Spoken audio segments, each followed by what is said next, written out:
네, 이 자리에 김영순 인구보건복지협회장 나오셨습니다. 안녕하십니까? 안녕하십니까? 네, 저럼 이렇게 나오셨는데 나오시면 청취자 여러분들께 인사부터 좀 해주시죠. 그 너무 좋은 따뜻한 봄날 예.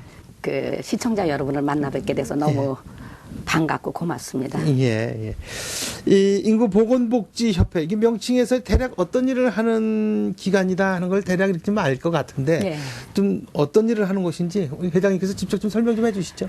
그 옛날 어르신들한테는 가족계획협회라는 말씀을 드리면 더 잘 아실 거예요. 1961년에 가족계획협회라는 이름으로 적정한 인구를 유지함으로 해서 그 경제 발전, 국민의 삶의 질을 도모할 수 있는 기관으로 만들어졌습니다. 그래서 벌써 이제 역사가 50년이 훨씬 넘었고요. 그 60, 70년대는 그 인구를 늘리는, 줄이는 그런 일을 했지만 지금은 시대가 바뀌어서 출생아를 더 많이 낳도록 하는 그런 일을 하고 있는 단체입니다. 그런데 전국의 13개 시도에 가족보건의원이 있어서 그 가족보건의원으로 하여금 지역사회의 의료 서비스를 감당하고 있습니다. 아, 가족보건의 사업도 하신다는 말씀이시죠? 그렇습니다. 그러니까 의료사업이네, 일종의?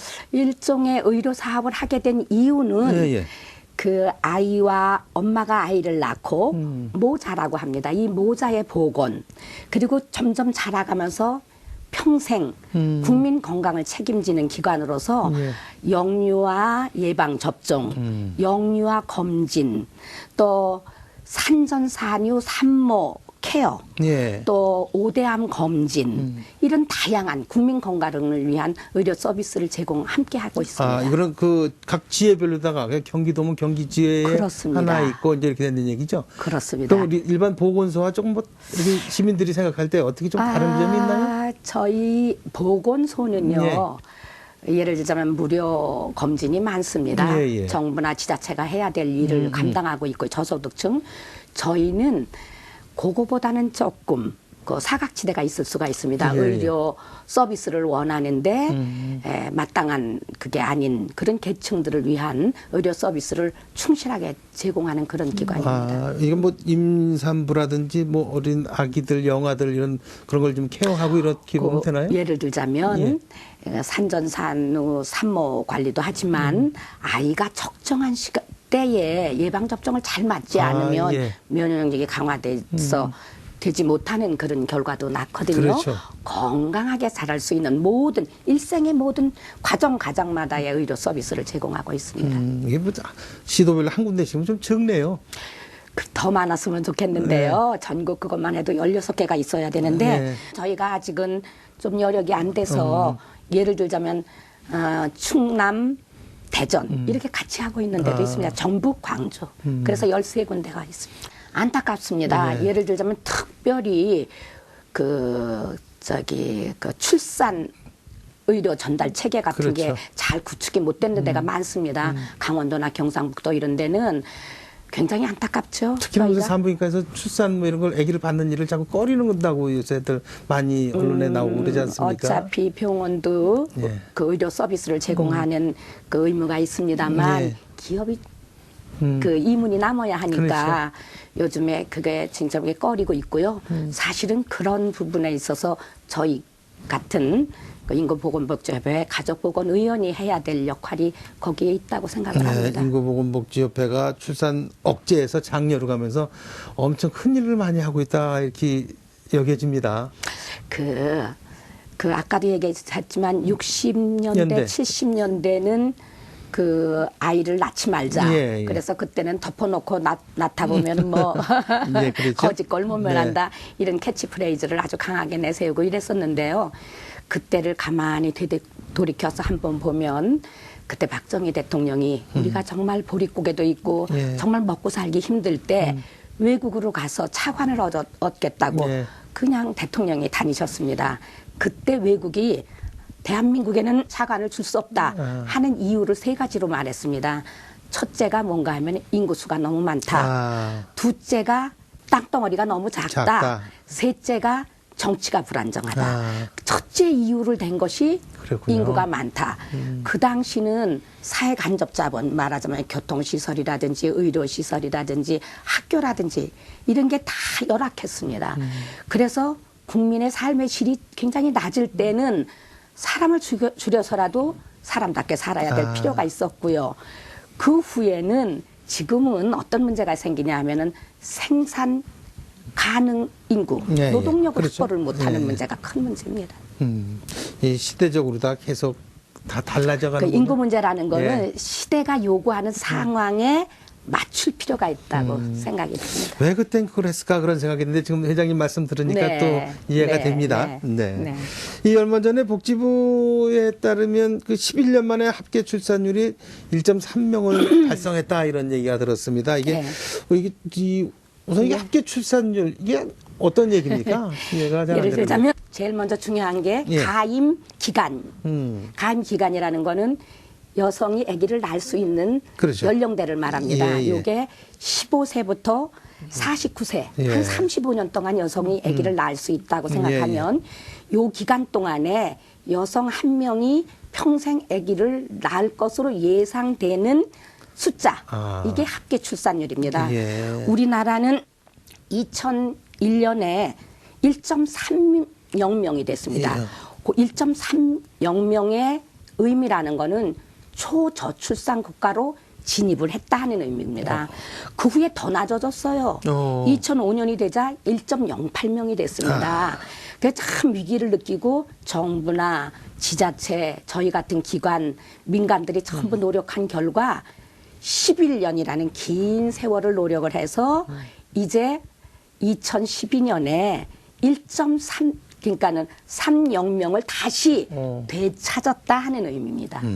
이제 1.3명만 유지되면 그래도 인구가 어느 정도 유지 적정수가 여자 남자 엄마 아빠 그러니까 남편 아내가 둘이 아기를 낳아서 2명이 아기를 낳아서 2명을 낳아야지 인구가 줄지도 않고 늘지도 않는 숫자입니다. 그런데 1.3명이라는 거는 계속 결국은 계속 줄어가는 숫자입니다. 합계 출산율이 2.0이 넘어야 된다 이런 말씀이신가요? 그렇습니다. 가장 바람직한 거를 뭐라고 치고 있냐 하면 적어도 2.1명이 돼야 된다는 건데 0.1명은 혹시 불의의 사고 같은 게 있을 경우를 대비해서 2.1명. 그래도 조금씩은 좀 나아지고 있는 거네요. 그러니까 늘어나고 있는 거네요. 최근 추이가 지난 2년간 조금씩 늘었습니다. 그런데 저는 희망하기를 앞으로 계속 늘기를 바랍니다만 작년 재작년이 특별한 해였습니다. 그래요? 예를 들자면 황금 돼지 해도 있었고요. 그렇죠. 그다음에 흑룡의 해도 있고 예. 그런 거에다가 그 전에 서북프라임 모기지로 경제 위기가 왔고요.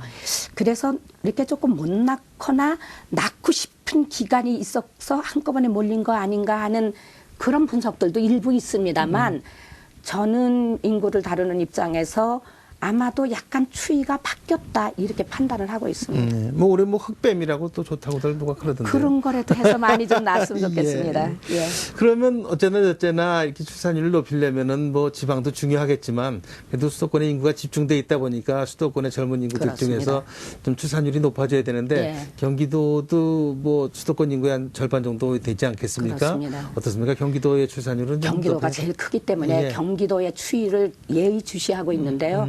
전체 출생아 중에서 경기도가 차지하는 부분이 한 26%나 됩니다. 그렇습니까? 그게 굉장히 중요한데요.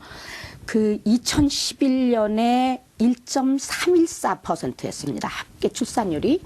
그런데 2012년 작년에 1.35%로 0.04%가 늘었습니다. 그러니까 조금씩 해마다 늘고 있습니다만은 기대보다는 조금 더 늘었으면 항상 우리 회장님 안타까운 마음을 다 채워줘야 되는데 그렇습니다. 언제까지 채워줄지 모르겠습니다. 이 수도권에서 젊은 분들이 많이 살기 때문에 여기서 좀 많이 그 출생아 수가 늘었으면 좋겠습니다. 그럴 것 같습니다. 뭐 인구 얘기하면 참 할 얘기가 많고 여러 가지가 있을 텐데 그동안에는 우리나라에도 여러 가지 인구 정책들이 많지 않았습니까? 앞서도 뭐 네. 억제 정책, 장려 정책이 나오는데 네. 어떤 인구 정책들이 이렇게 잘 먹히고 어떤 역사를 갖고 있습니까? 우리나라 인구 정책은. 아까도 얘기했지만 60년대, 70년대는 이제 인구를 줄이자 하는 정책. 예. 그다음에 이제 80년대는 정책입니다. 예, 예. 어떻게 하면 좋을까 뭐 이렇게 혼돈스러웠던 때고 90년대 그 2000년대 들어와서는 맹렬하게 이제 인구를 늘려야 되는 그런 그 강력한 정책을 쓰기 시작을 했는데요. 그 저희가 이제 외국의 사례에서 좀 배울 필요가 있습니다. 예컨대 이제 선진국 같은 경우 다 민주주의와 개인주의가 동시에 이게 진행되면서 그 여성들이 그 결혼은 선택이다 하는 예. 정도로 자기의 사회적인 성공을 굉장히 중요시하기 때문에 대부분의 선진국들이 출생률이 낮아집니다. 그런데 스웨덴을 저를 보면은요, 스웨덴이 인구 증가율이 작년 재작년에 그 1.98까지 올라갔습니다. 그러니까 2.0까지 거의 올라붙은 셈이죠. 예. 그러니까 스웨덴이 그 경제 성장을 했습니다. 그래서 예를 들자면 3.88% GDP가 늘어났습니다. 근데 같은 기간에 일본의 예를 들어보면은 일본 같은 경우는 그 인구를 증가시키는데 실패를 했습니다. 그래서 인구 증가율이 겨우 0.29%가 늘어났는데요. 이게 거의 정체지요. 그렇게 되니까는 GDP가 마이너스 0.7%가 나와요. 그러니까는 경제 성장이 멈춰버린 겁니다. 그럼 이 정책을 출산 억제해서 장려를 한 거는 경제 때문이다 이렇게 볼 수가 있겠습니까? 지금 뭐 인구가 지구가 폭발한다 막 이런 얘기까지도 있었고 그랬었는데 반드시 경제 발전만을 위하는 거는 아니고요. 예. 중요한 획터긴 합니다만은 국민의 삶의 질과 같이 보는 겁니다. 예를 들자면 우리가 지금 1.30명으로 초저출산 국가를 벗어났다 하잖아요. 예, 예. 그런데 그거에 대한 거는 요새 나온 통계이기 때문에 아직 그 추이로는 예측을 아직 한 통계가 없습니다. 그런데 그 전 통계 1.24명일 때 통계를 보면 우리가 그 1.24명의 추이대로 그대로 간다면이라는 전제하에 200년 후에는 우리나라 인구가 얼마나 될 것 같아요? 계속 줄어드는 거네요. 그렇죠. 예. 50만 명입니다. 50만 명. 300년 후에는 5만 명입니다. 700년 후에는 거의 없겠네요. 나라가 없어집니다. 예. 그러니까 적어도 지속 가능하게 국가를 유지하고 그리고 양질의 노동력을 확보하고 양질의 노동력과 맞물려 우리가 생각해 봐야 되는 거는 고령화입니다. 그래서 연금의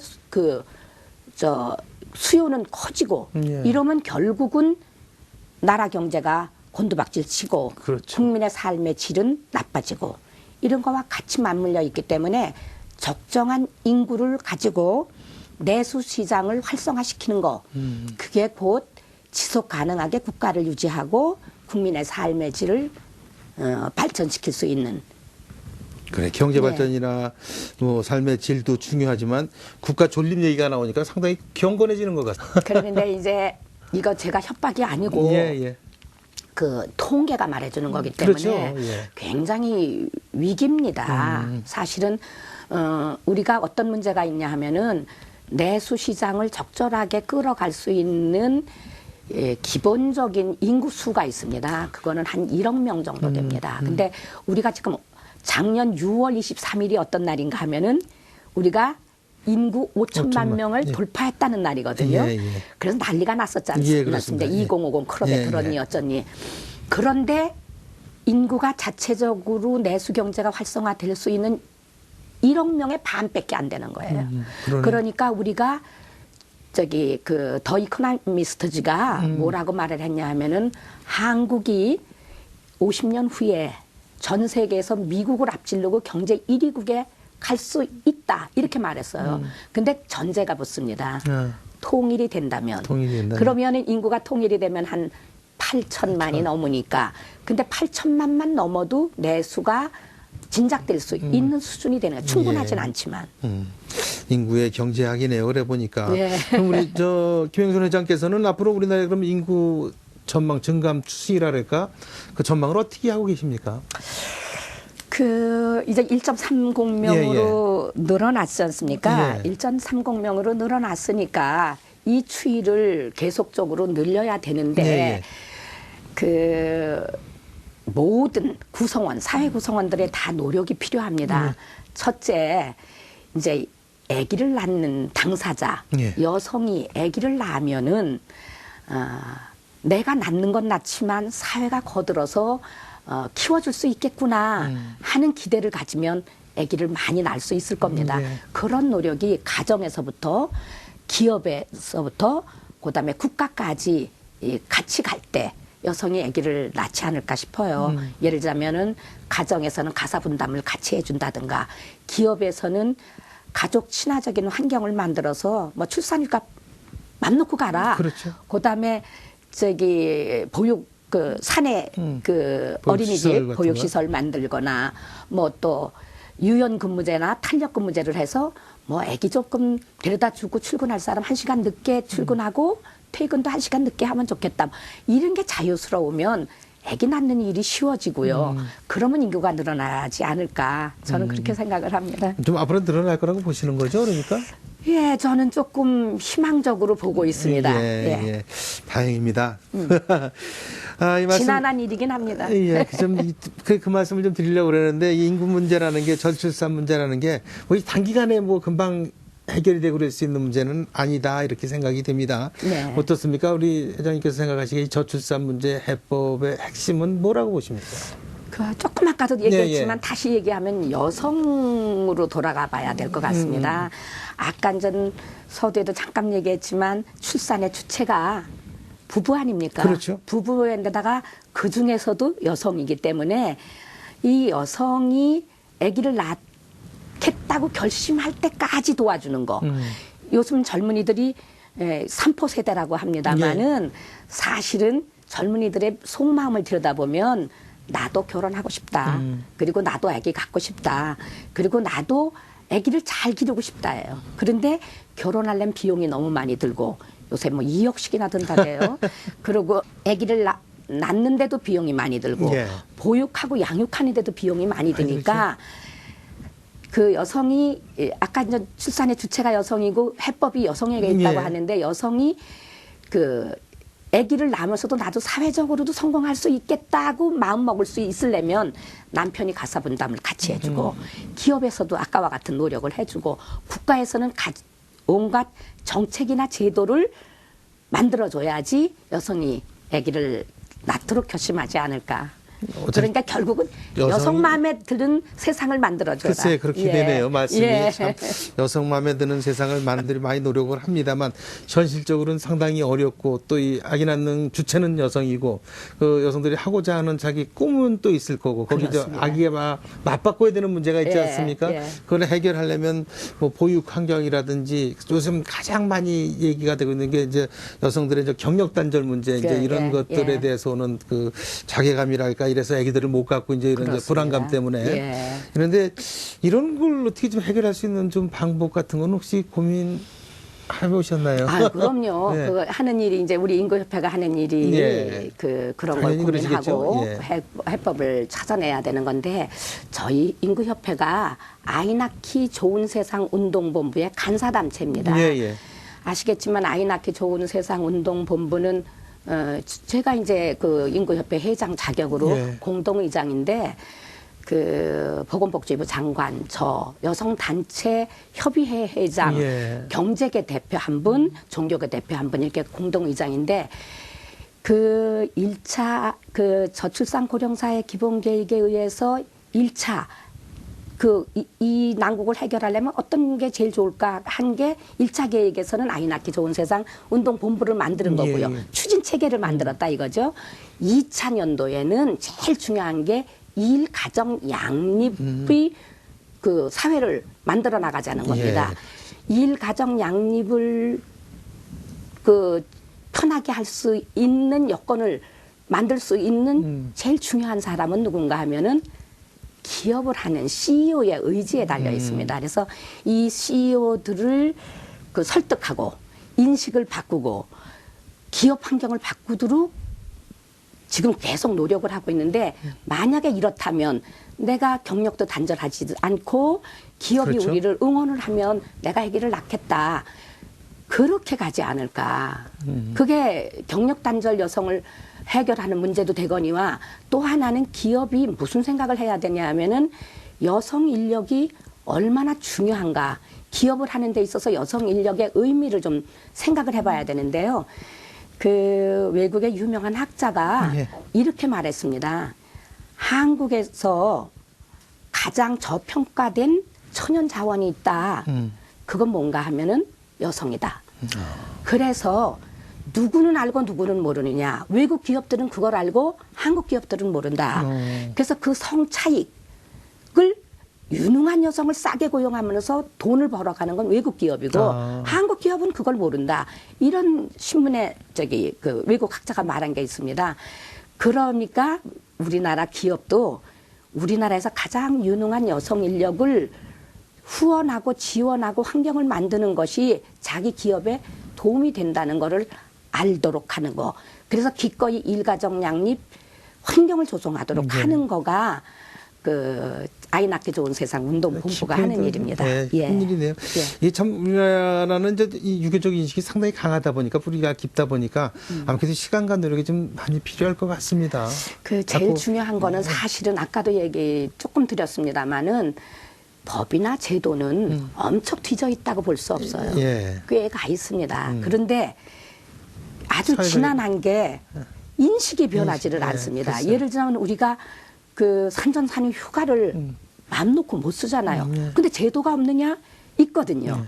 있는데도 이거를 눈치 봐야 되고 내가 갔다 오면 내 책상이 없어졌으면 어떻게 되나 이런 걱정을 하는 정도니까 법과 제도에 걸맞게 인식이 바뀌어야 된다는 게 굉장히 중요합니다. 이제 우리나라도 이제 여성 대통령이 동해에서 처음 나오시고 예. 그래서 많이 지금 시대가 좀 많이 바뀌어갈 거라고 생각이 됩니다. 이 우리 회장님께서도 그동안 뭐 정부 관료로 강요로 활동하시고 또 민선단체장도 하시고 그러면서 여성 문제에 많은 고민을 갖고 계실 텐데 뭐 여성 대통령 시대를 맞아서 좀 어떤 변화를 좀 기대하고 계시지 않으실까요? 그럼요. 저는 여성 대통령 시대를 맞아서 예.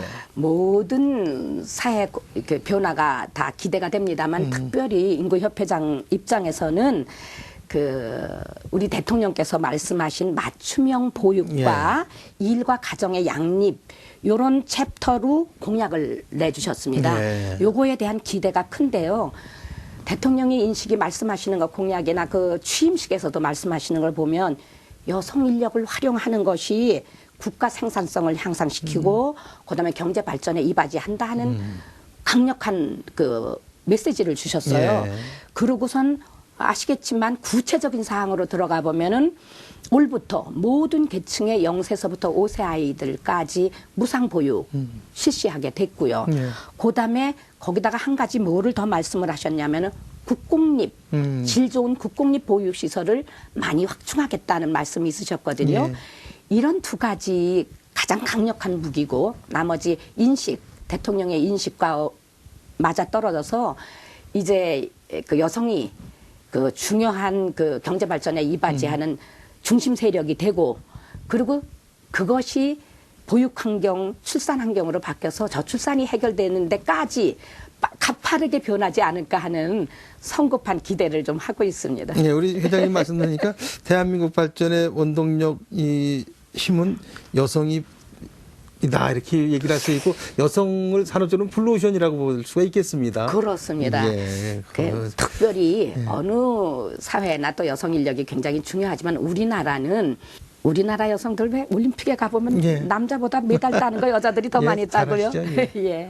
대한민국 여성들은 참 위대한 것 같습니다. 어느 누구나. 이제 여러 가지 일들을 쭉 하시는데 그래도 이제 이거 보건복지협회니까 협회장으로서 올해 중점 사업은 사람을 이 저출산으로부터 벗어나는 일에 대해 중점을 두실 텐데 특히나 우리 회장님이 관심 갖는 올해 사업 목표는 어디에 있습니까? 그 아까도 말씀드렸는데요. 법과 제도를 바꾸는 거 이런 것도 굉장히 중요합니다. 그래서 이제 그런 것들도 빠진 구석이 있으면 제대로 좀 잘 챙겨볼 것이고요. 아이 낳기 좋은 세상 운동본부와 함께 중요한 거는 그보다 더 중요한 거는 인식 개선과 그렇죠. 교육입니다. 그래서 올해는 연초부터 제가 이제 전국으로 다니면서 좀 이렇게 방송도 나가고 이러면서 함께할 동력들 많이 좀 모으고 있는데요.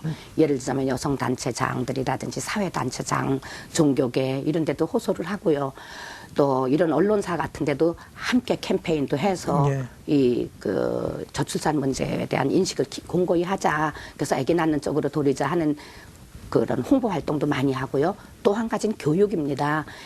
타켓별로 예를 들면 올해 같은 경우는 국방부하고 인원을 해서 군인들 입영하면은 곧바로 군인들 젊은 사람들이 얘기 나니까 그렇게 하는 거, 그다음에 유치원 교사들 또 중고등학교 교사들 임용할 때라든지 이런 데 다 우리가 교육을 시키면서 공감대를 형성할 수 있도록 그런 교육에도 중점을 두고요.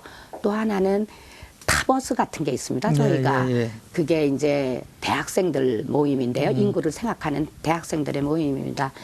그렇게 대학생들과 또 함께 이 캠페인도 하면서 인식을 바꿔나가는 일, 그거가 저희 올해 사업 중에 제일 핵심 사업입니다. 그런 교육, 그런 사업들을 계속 해나가면 젊은 사람들부터 시작돼서 인식이 변화될 거라고 생각을 합니다. 굉장히 고무적인 말씀 하나 드리면요. 타버스 대학생들이 와서 맨 처음에는 이제 그냥 이런 활동도 있구나 하는 정도로 왔다가 나중에는 이게 국가 장래를 위해서 인구 문제가 얼마나 절실하고 중요한 일인가를 깨닫고 이제 자기들이 주도적으로 해나가는 걸 보면은 젊은이들의 인식 변화가 굉장히 중요하고 작년에 효과를 거뒀다고 생각합니다. 올해는 더 확장해서 전국으로 좀 가보려고 그렇게 생각하고 있습니다. 밝게 볼 수 있는 말씀 오늘 고맙습니다. 모처럼 나오셔서 말씀해 주시고 계신데 어느덧 준비된 시간은 다 돼가고 있습니다.